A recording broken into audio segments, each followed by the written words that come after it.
faced with what he faced in the Garden of Gethsemane, they're all sleeping. They can't stay awake even long enough to listen to him pray. And today is Palm Sunday, the day they came to Jerusalem. Now, this is a particularly interesting day. It's a Passover festival, and there are, in fact, 2 parades in Jerusalem this day. This is a map of Jerusalem. We have the East Gate, where Jesus entered here. And we have the West Gate, where Pontius Pilate entered, coming from Caesarea. Now, Pontius Pilate engaged in what we call a Roman triumph. It's a parade where a golden chariot pulls the prelate. Beautiful white horses lead him. A laurel wreath is held over his head to demonstrate the power and might and glory of the greatest empire that has ever existed on this planet. Josephus, who was an early historian of the period, said that there were 2 million people in Jerusalem for Passover. There were 256,000 lambs slaughtered, and each lamb was about roughly equal to 10 people. There was a likelihood of civil unrest. They didn't like the Romans. Nobody likes the Romans. And they wanted them out. This was life in an empire, where Pilate sits in control, where Herod is a puppet, where the Pharisees have to bow down to the Roman might, to the secular state. Here's another map of Jerusalem. Now, Pilate comes down from Caesarea. He comes right down here into this road and marches past Herod's palace and ends up staying in the Antonia fortress, the Praetorium.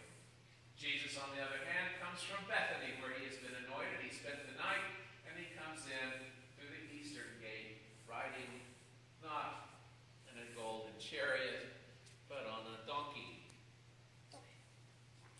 This is Jesus' triumph. So you have to think, as we marched around the square today in our Palm Sunday procession, who was in the crowd watching Jesus? Well, there were certainly Roman soldiers that were there. They mocked him. They laughed at him. They thought, what a bunch of ignorant rubes these people are. Look at this guy riding on a donkey. We know Pilate is coming in the other gate. These people are backward, ignorant, and superstitious. There were those who came who wanted to see the magic, the show. Give us the show. In John, they say, a large crowd of Jews found out that Jesus was there and came not only because of him, but to see Lazarus, whom he'd raised from the dead. Like a sideshow. Gawkers, half sincere. Many people, because they heard that he had given this miraculous sign, went out to see him. They wanted the show. And then there were the Pharisees, who were in the crowd. They're part of the empire. Their power rests on Rome. They were highly visible, and they were threatened by the likes of Jesus. See, this is getting us nowhere. Look how the whole world has gone after him. This is getting us nowhere. This is, look, everybody's following Jesus. Religious leaders, not unlike the Judas goat, leading their flocks to spiritual slaughter. We see this today, don't we? People who make fun of Christians and mock them and call them ignorant and superstitious. We see people who come to church because of the show, because of the entertainment, because they think there's something magical going on there. They'd like very much to have a piece of. We have people who actually preach a gospel of wealth that say if you come to church and you pay your tithes, you're going to get rich. They tell people what they want to hear. They are our Judases, our Judas goats. The mockers and cynics, the gawkers looking for entertainment, religious leaders looking to join in because of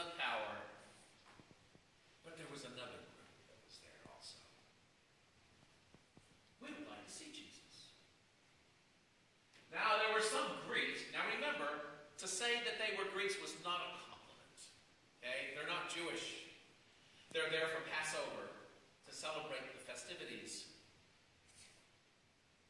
And they went up to worship at the feast. They came to Philip, who was from Bethsaida in Galilee, with a request, "Sir, we would like to see Jesus." That's all. They would just like to see Jesus. I don't often quote Martin Luther, but I'm going to quote him this morning. God writes the gospel not in the Bible alone, but also on the trees, and in the flowers, and the clouds, and the stars. We approach this dark moment when we know Jesus is going to be crucified. We know the cross is coming. We know how sad we are going to feel on Friday as we darken the church before Easter when Jesus is resurrected. But this is a time to be joyous. This is a time to be happy, not sad. Yes, it is dark. Yes, he was crucified. Yes, he was betrayed. Yes, everyone left him. But Jesus' death transformed him from a man, from a pre-Easter Jesus, to a presence that is with us all the time. We can talk about what Jesus did historically. In the past, it's over, it's done. But we live Jesus every single day. His Spirit is here. He was transformed that day on the cross from a prophet, from a rebel, from someone poking their finger in Pilate's eye by riding on a donkey the same day Pilate is making his grand entrance. A man who has turned the world upside down and said, "These are the stones that were rejected. Now they are the cornerstone of our temple." From that person, he becomes present all the time, everywhere, with us. I just want to see Jesus. Well, let me tell you, you can see Jesus